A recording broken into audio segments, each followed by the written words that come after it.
মানুষ নতুন কিছু পাওয়ার আনন্দের চেয়ে কিছু হারানোর কষ্টকে অনেক বেশি গুরুত্ব দেয়।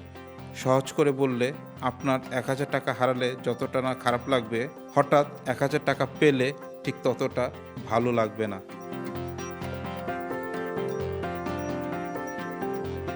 আসসালামু আলাইকুম, আমি রিফাত মাহবুব সাকিব। আজও আপনাদের সামনে নিয়ে এসেছি নতুন একটি ব্র্যান্ড নিউ কন্টেন্ট, যার নাম হচ্ছে মানুষ রিস্ক নিতে ভয় পায় কেন। যদি আজ আপনাকে নিজের স্বপ্ন আর নিরাপদ জীবনের মধ্যে একটি বেছে নিতে বলা হয়, আপনি কোনটা বেছে নেবেন? মজার বিষয় হলো, বেশিরভাগ মানুষ স্বপ্ন নয়, নিরাপত্তাকেই বেছে নেয়। অথচ আমরা প্রায়ই শুনি জীবনের সবচেয়ে বড় রিস্ক হলো কোনো রিস্ক না নেওয়া। কিন্তু বাস্তব জীবনে কি সত্যি এত সহজ? চেনা চাকরি ছেড়ে ব্যবসা শুরু করা, নতুন শহরে গিয়ে নতুন জীবন গড়া, কিংবা ক্যারিয়ারে বড় কোনো সিদ্ধান্ত নেওয়ার সময় আমরা কেন দ্বিধায় পড়ে যাই? মানুষ কেন ঝুঁকি নিতে এত ভয় পায়? এর উত্তর লুকিয়ে আছে আমাদের মনস্তত্ত্ব বিবর্তন এবং সামাজিক বাস্তবতার মধ্যে। হারানোর ভয় আমাদের মস্তিষ্কে প্রোগ্রাম করা। সাইকোলজিতে একটি পরিচিত ধারণা আছে, লস অ্যাভারশন। নোবেলজয়ী মনোবিজ্ঞানী ড্যানিয়েল কাহনেমানের গবেষণা বলছে, মানুষ নতুন কিছু পাওয়ার আনন্দের চেয়ে কিছু হারানোর কষ্টকে অনেক বেশি গুরুত্ব দেয়। সহজ করে বললে, আপনার ১,০০০ টাকা হারালে যতটা না খারাপ লাগবে, হঠাৎ ১,০০০ টাকা পেলে ঠিক ততটা ভালো লাগবে না। তাই যখন আমরা কোনো বড় সিদ্ধান্তের সামনে দাঁড়াই, তখন সম্ভাব্য সাফল্যের চেয়ে সম্ভাব্য ক্ষতির কথাই আগে ভাবি। এর শিকড় হাজার হাজার বছর পুরনো। আদিম মানুষের জন্য পরিচিত পরিবেশ ছেড়ে অজানার পথে যাওয়ার মানেই ছিল বিপদ। ফলে আমরা আমাদের মস্তিষ্ক এখনও স্বাভাবিকভাবে নিরাপদ পথকে বেশি পছন্দ করি।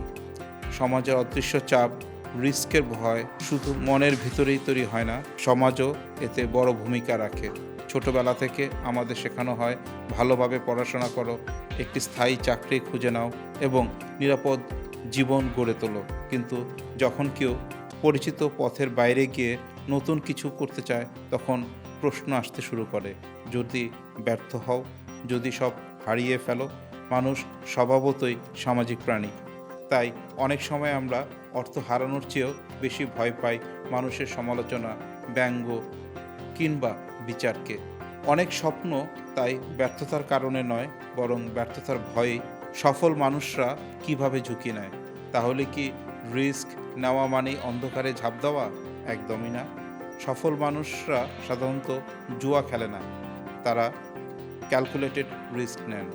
ক্যালকুলেটেড রিস্কের ক্ষেত্রে মানুষ তথ্য সংগ্রহ করে, নিজের দক্ষতা মূল্যায়ন করে এবং সম্ভাব্য ব্যর্থতার জন্য প্রস্তুতি রাখে। ধরুন, কেউ চাকরি ছেড়ে ব্যবসা শুরু করতে চায়। সে আগে কিছু সঞ্চয় রাখে, বাজারে গিয়ে গবেষণা করে এবং বিকল্প পরিকল্পনা তৈরি করে। এইটাই ক্যালকুলেটেড রিস্ক। পৃথিবীর অধিকাংশ সফল উদ্যোক্তা, বিজ্ঞানী এবং উদ্ভাবক অন্ধকারভাবে ঝুঁকি নেননি। সবশেষে আসি সবচেয়ে গুরুত্বপূর্ণ প্রশ্ন। জীবনের শেষ প্রান্তে এসে মানুষ সাধারণত সেই কাজগুলোর মধ্যে সবচেয়ে বেশি আফসোস করে না যেগুলো সে করেছে, বরং আফসোস করে সেই সুযোগগুলোর জন্য যেগুলো ভয় বা অনিশ্চয়তার কারণে কখনো নেওয়া হয়নি। হয়তো আপনি ব্যর্থ হবেন, হয়তো সফল হবেন, কিন্তু চেষ্টা না করলে আপনি কখনোই জানতে পারবেন না আপনার সামর্থ্যের সীমা কোথায় ছিল। কারণ নিরাপত্তা আপনাকে স্বস্তি দিতে পারে, কিন্তু অসাধারণ কিছু অর্জনের জন্য প্রায়ই ঝুঁকিতে নিতে হয়। এখন সিদ্ধান্ত আপনার।